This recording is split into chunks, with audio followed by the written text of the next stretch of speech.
पाकिस्तान के एक मारूफ एंकर इमरान रियाज लगभग 4 माह गायब रहने के बाद पीर की सुबह जब घर पहुंचे तो इनसे मुलाकात करने वालों में आफ्ताब चौधरी भी शामिल थे। उन्होंने एक वेबसाइट को बताया कि इमरान रियाज ने कहा है कि मैं बिल्कुल ठीक हूं, मुश्किल वक्त गुजर गया है। आफ्ताब चौधरी इमरान रियाज के साथ बतौर सीनियर प्रोड्यूसर काम करते हैं और इनका शुमार इमरान के करीबी साथियों में होता है। घर वापस पहुँचने पर इमरान रियाज से पहली मुलाकात करने वालों में आफ्ताब भी शामिल थे। इमरान रियाज खान पाकिस्तान के साबिक वज़ीर-ए-आज़म और PTI के चेयरमैन इमरान खान के हामियों में से थे और 9 मई को PTI के चेयरमैन की गिरफ्तारी पर होने वाले मुजाहिरों के बाद पुलिस ने बड़ी तादाद में मुजाहिरीन को गिरफ्तार किया। इस दौरान नुक्स अमन आमा के कानून MPO के कानून के तहत 11 मई को इमरान रियाज को भी गिरफ्तार किया गया। नुक्स अमन आमा PMO के कानून के तहत पुलिस ऐसे अफराद को हिरासत में ले सकती है जिनसे अमन अमान को नुकसान पहुँचने का खदशा होता है। ताहम इमरान रियाज क्या पुलिस की तहवील में थे या नहीं और इन्हें कहां से कैसे बाजियाब किया गया, इस बारे में कुछ नहीं बताया गया है। इमरान रियाज की इस हिरासत को जब अदालत में चैलेंज किया गया तो पुलिस ने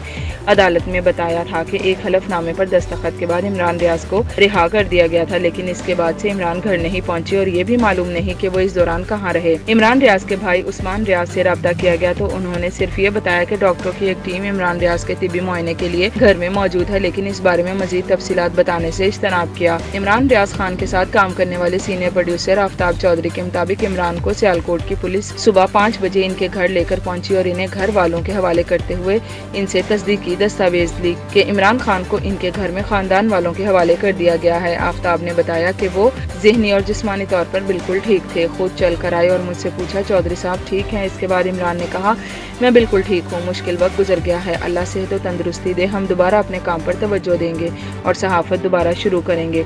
आफ्ताब ने कहा कि बज़ाहिर इमरान जिस्मानी तौर पर थोड़े कमज़ोर लग रहे थे और थोड़ी सी दाढ़ी भी बड़ी हुई थी। आफ्ताब ने बताया कि जब वो इमरान खान की रिहाइशगाह पहुंचे तो उस वक्त उनके घर में ईद का समा था। खास तौर पर इनके चारों बच्चे जो अपने वालिद से 4 महीने से ज़्यादा अरसे से मिले नहीं थे, वो इंतहाई खुश थे।